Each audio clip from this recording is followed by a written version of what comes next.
Hello, World Civilization 106 class. Welcome to week 10. And so we are moving along.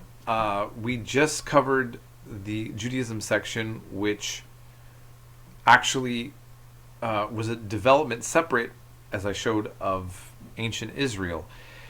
And I'm sure many of you were surprised to learn that in Judaism, that Satan, for example, isn't really conceived of in the same way that Satan is in Christianity.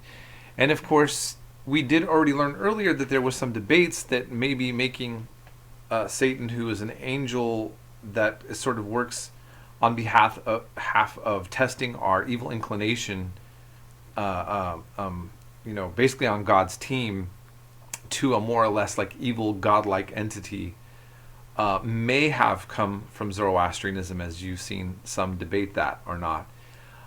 Mainly, I just want to bring out these points to show how historians look at all these different civilizations, and they have debates about who influences, like what ideas are original from a certain civilization, or maybe possibly influenced by another.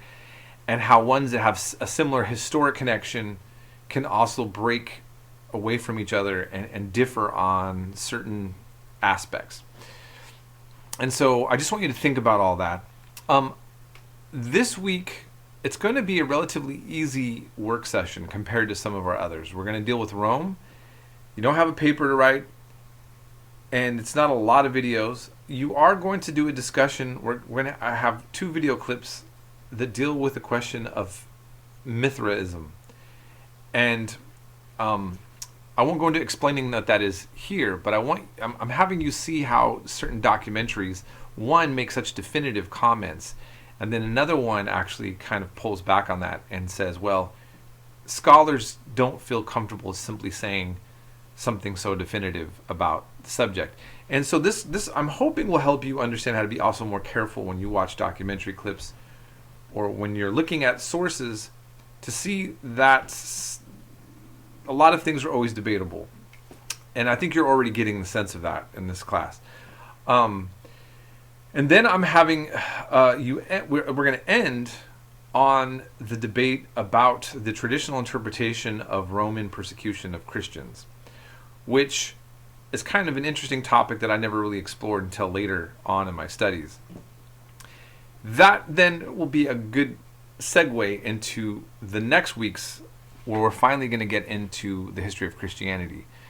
And I'll go into more details about this later on, but the next week is going to be probably double the work. I'm just letting you know. So you got a little break on this one, and we're going to really fuse into subjects of European paganism and the development of Christianity. And so there's going to be a lot to take on in the next week, in 2 weeks, the module that we're going to have. I always wish that I could kind of split things up more, but I'm always dealing with time constraints. And so I think it's better to expose you all to the most quality information that I can on these topics. And if you can't retain all of the information that you're getting, maybe later on your interest will be piqued and you'll delve further into it. So that's all I mainly wanted to say on this. So I will leave it here. I hope you're all taking care of yourselves. The news is always crazy as ever. So in any case, I will always be available if you need to contact me for any help on the work. And I wish you well. Be in touch.